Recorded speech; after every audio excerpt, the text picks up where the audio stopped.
ትችላላችሁ ማለት ነው። እንግዲህ በባለፈው ክፍላችን መሰረታዊ የእንግሊዘኛ አልፋቤቶችን ከኤ እስከ ዜድ ድረስ ያሉትን ያንዳንዳቸውን አይተናል ማለት ነው። በባለፈው ክፍል በአማርኛም ስለሰራውላችሁ መለስ ብላችሁ እንድታያቸው ጋብዛለሁ። እኔ ግን አሁን አንዴ በወፍ በረር ወይም ደግሞ በፍጥነት ያንዳንዳቸውን አሳያችኋለሁ ካፒታል ስሞል እያደረጉ ማለት ነው። ስለዚህ ይቺ ኤ እንላታለን ማለት ነው። ይቺኛዋ ቢ ካፒታል ስሞልን ባንድ ላይ ነው ማሳያችሁ ማለት ለማስታወስ ያክል ነው። ይቺ ሲ እንላታለን ማለት ነው። ዲ ኢ ኤፍ ያው ፈጠን ብለው ባለፈው ስላየናቸው ነው እነዚህ ሶሪ ኤፍ እዚህ ጋር ናት። እቺ ስሞሏ ናት ካፒታሏ ስሞሏ ሶሪ ኤፍ እቺን ትመስላለች። ጂ ተመልከቱ እዚህ ጋር ጂ ኤች አይ ጄ እዚህ ጋር የምታዩት እቺ ስሞሏ ናት። እቺ ጄ ኬ እቺ ስሞሏ ናት ኬ ኤል ኤም ኤን ኦ ካፒታል አላስቀድምላችሁ ኦ ካፒታል ኦ ስሞል ፒ ኪው አር ኤስ ሶሪ ቲ ዩ ቪ ደብሊው ኤክስ ዋይ ዜድ ተመልከቱ። እነዚህ የእንግሊዘኛ አልፋቤቶች ናቸው ማለት ነው። ባለፈውም ስላየናቸው መለስ ብላችሁ ተመልከቱ ቪዲዮን ማለት ነው። ዛሬ ደግሞ እንግዲህ እንዴት እንግሊዘኛ ማንበብ እንችላለን የሚለውን ነገር አሳያችኋለሁ ማለት ነው። ስለዚህ በቀላሉ እንግሊዘኛ እንዴት ማንበብ እንችላለን። እንግሊዘኛን ለማንበብ ማወቅ ያለብን በመጀመሪያ አናባቢና ተነባቢ የሚባሉ ነገሮች አሉ። እዚህ ጋር ልጻፍላችሁ። አናባቢ የሚባሉ አሉ፣ ተነባቢ የሚባሉ ደግሞ አሉ። ስለዚህ አናባቢ ያ ማለት ከእንግሊዘኛ ፊደላት ጋር የሚገቡ ናቸው። እነዚህ ለምሳሌ እቺ በእንግሊዘኛ ላደርግላችሁ አናባቢ የምንላቸው 5 ናቸው። ለምሳሌ እቺ ቢ ናት። ስለዚህ እቺ ድምጿ ብ ሚል ድምጽ ነው ያላት። ወደ ኋላ አሳያችኋለሁ። ብ ሚል ድምጽ ማለት ነው። ይኸው እቺ አሁን ድምጿ ብቻዋን ማናት ካልን ብ ነው። ስለዚህ ብ ብቻዋን ከምትሆነው ሌሎቹን ስትወስድ እንዴት ተብላ ትነበባለች የሚለውን እናያለን። ለምሳሌ ይኸው ቢ አለች፣ እዚህ ጋር ቢ አለች። ተመልከቱ ቢ ከዛ ኢን ስጨምርባት አሁን ይሄ ድምጽ በሚል ድምጽ ይመጣል ማለት ነው። በብለን እናነባዋለን ማለት ነው። ስለዚህ አናባቢዎችን እያንዳንዱን አሁን ይሄ በሆነ ማለት ነው። ቢ ግን ብቻዋን ስትሆን ብ ነበረች። ኢን ስትወስድ ደግሞ በሆነች ማለት ነው። ሌላ እስኪ ደግሞ አሁን አይን ስትወስድ ደግሞ ላሳያችሁ። ለምሳሌ ያው ቢ አለች እዚህ ጋር በካፒታል ላድርግላችሁ። ቢ አይን ስትወስድ አሁን ይሄ ድምጽ አይን ስለወሰደች ቀጥታ ምን ብለን እናነባታለን በአማርኛ ቢ ብለን ማለት ነው። ከበ ሶስተኛዋ ዝርያ ማለት ነው። አማርኛ የሚሰራው ቪዲዮ ስላለ የአማርኛዎቹን በደንብ ለዩዋቸው። ስለዚህ አሁን እቺ ደግሞ ቢ። ስለዚህ አናባቢ ምንድነው ካል ከተነባቢዎች ጋር ሁለት አይነት ናቸው። በዚህ በእንግሊዘኛ አልፋቤት የእንግሊዘኛ አልፋቤቶች በጠቅላላ 26 ናቸው። 26 ማለት ነው። ከኤ እነሱም ከኤ ጀምረው በእንግሊዘኛ ላድርግላችሁ ማለት ነው እስከ ዜድ ድረስ ያሉት አሁን ያሳያችሁ ማለት ነው 26 ናቸው። ያው ከኤ እስከ ዜድ ድረስ ያሉት ድምራቸው ጠቅላላ ስንት ናቸው? 26 ናቸው ማለት ነው፣ ብዛታቸው ማለት ነው። ስለዚህ እነዚህን ደግሞ በሁለት ነው የምንከፍላቸው። ስለዚህ አናባቢና ተነባቢ ብለን በሁለት እንከፍላቸዋለን ማለት ነው። ስለዚህ አናባቢዎቹ ብዛታቸው 5 ናቸው፣ እንዳትረሷቸው። 5 አናባቢ አለን። እንደገና 21 ደግሞ ተነባቢ አለን። ተነባቢ በአማርኛ ልጻፍላችሁ ምናልባት ጀማሪዎች ከሆናችሁ ማለት ነው።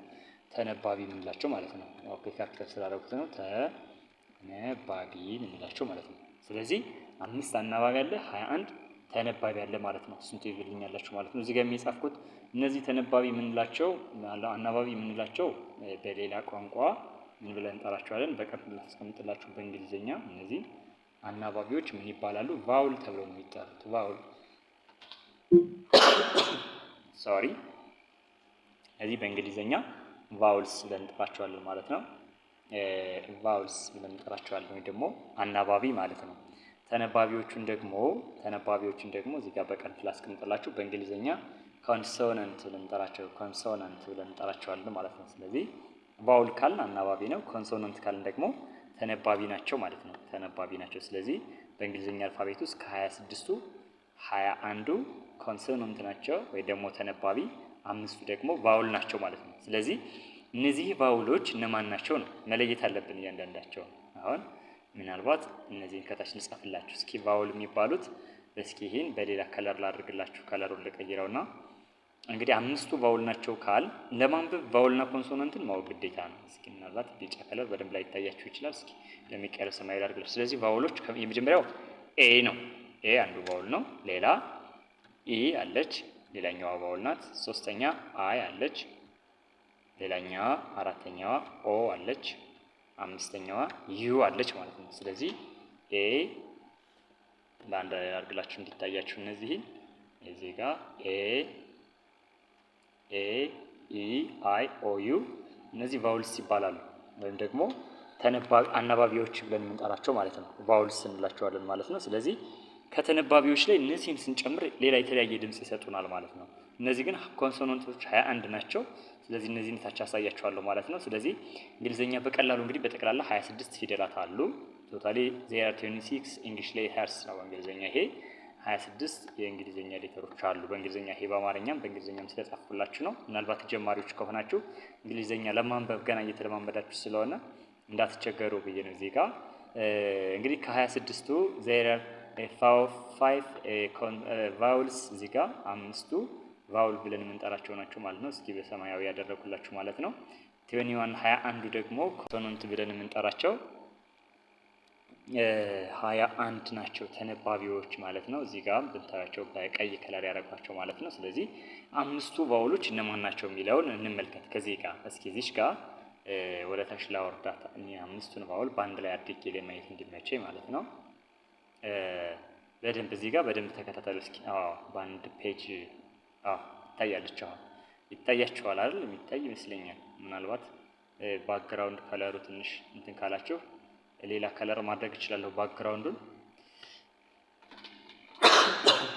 ለእናንተ ስዊቴብል የሆነ ከለር፣ ምናልባት ነጭም ከሆነ ነጭ አደርግላችኋለሁ። ኮሜንት ላይ አስቀምጡልኝ። አይ የመረጥኸው ከለር አይመቸንም ካላችሁ ማለት ነው። እነዚህ ደማቅ ከለሮች ላይን ብዙ አይመከሩም በነገራችን ላይ። ፈዘዝ ያለ ከለር ማድረገው ለዛ ነው።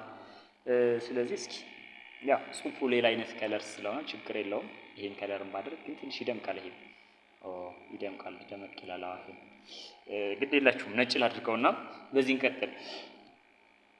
ስለዚህ እነዚህ ቫውልስ ብለን የምንጠራቸው ወይም ደግሞ 5ቱ አናባቢዎች ብለን የምንጠራቸው እዚህ ጋር ኤ ኢ አይ ኦ እና ዩ ናቸው 5ቱ ማለት ነው። እዚህ ጋር ማታነቡ ካላችሁ ይኸው ኤ ኢ አይ ኦ ዩ ብዬ በአማርኛ አስቀምጫላችኋለሁ። እነዚህ 5 ቫውልስ ናቸው 5ቱ። ስለዚህ ከሌሎቹ ተነባቢዎች ጋር እነዚህን በመጨመር ነው እንግሊዘኛ ማንበብ የምንችለው ማለት ነው። ስለዚህ ግዴታ እነዚህን ማያዝ ይኖርብናል ማለት ነው። እነዚህ ከሆኑ ኤን የምንጨምር ስንተኛ ፊደላት ላይ ነው? እንግዲህ ወደ አማርኛ ትምጣላችሁ። እዚህ ጋር አንደኛ ፊደላት አሉ በአማርኛ። ለምሳሌ በ ልትኖር ትችላለች። በአማርኛ ጻፍላችሁ 7 ቤት ነው ያላችሁ እያንዳንዱ ፊደላት። አማርኛ የሰራሁት ቪዲዮ ስላለ ከዛ ጋር እዩ። ለምሳሌ አንደኛ ፊደል በ ልትሆን ትችላለች። ሁለተኛ ፊደል ከሆነ ደግሞ ያው ቡ ልትሆን ትችላለች። ሶስተኛ ፊደል ቢ፣ የአማርኛውን ነው ነገራችሁ። ሶስተኛዋ ፊደል ቢ ናት። አራተኛዋ ፊደል ባ፣ አምስተኛዋ ፊደል ቤ፣ ስድስተኛዋ ፊደል ብ፣ ሰባተኛዋ ቦ ናቸው። ስለዚህ እነዚህ አንደኛ፣ ሁለተኛ፣ ሶስተኛ፣ አራተኛ፣ አምስተኛ የሚሉትን በደንብ ያዟቸው። ስለዚህ እዚህ ጋር ኤ የምታገለግል አራተኛ ፊደሎችን ለመመስረት ነው። ስለዚህ አሁን ባን መጻፍ ከፈለግኩኝ እኔ ባን መጻፍ ፈልግና ድምፁ ማን ነው ብያችኋለሁ? ቢ ነው እንደ በሚነበበው ድምፅ ማለት ነው። ስለዚህ ቢን ጻፍኩኝ። ከዛ ባ አራተኛ ማድረግ ከፈለግኩኝ ኤን እጨምርበታለሁ ማለት ነው። ስለዚህ ይሄን አሁን ሳነበው ቀጥታ ባ ብዬ አነባዋለሁ ማለት ነው። ባ ምክንያቱም የጨመርኩት አራተኛ ፊደል ስለሆነ ማለት ነው። ኤ አራተኛው ቫውል የሚመሰርትልኝ ማለት ነው። ሌላ እዚህ ጋር ደግሞ ሁለተኛዋ ኢ ናት። ኢ ምንላት ማለት ነው። ተመልከቱ እዚህ ጋር እችኛዋ ኢ ማለት ነው።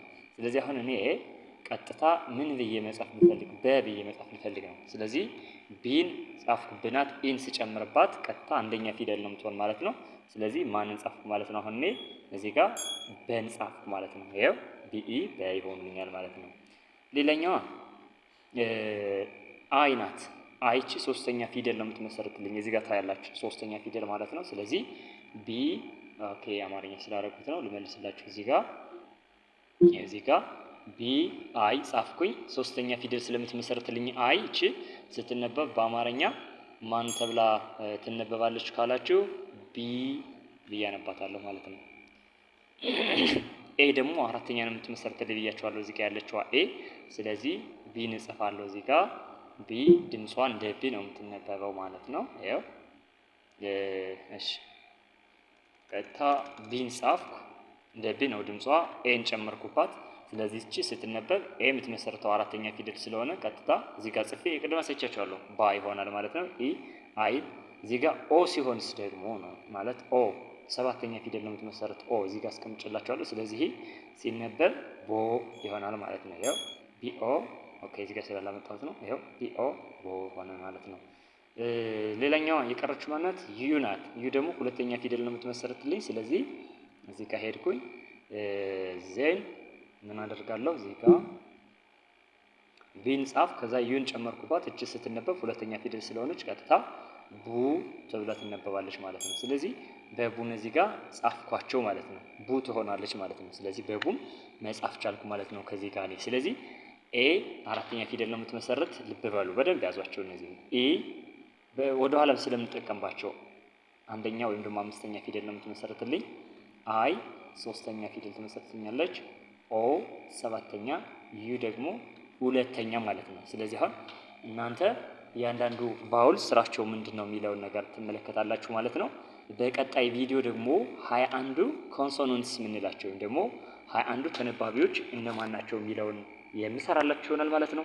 በቀጥታ መማር የምትፈልጉ ካላችሁ እንግዲህ ከታች በተቀመጠው የስልክ አድራሻ ብትደውሉ ይደርሰኛል።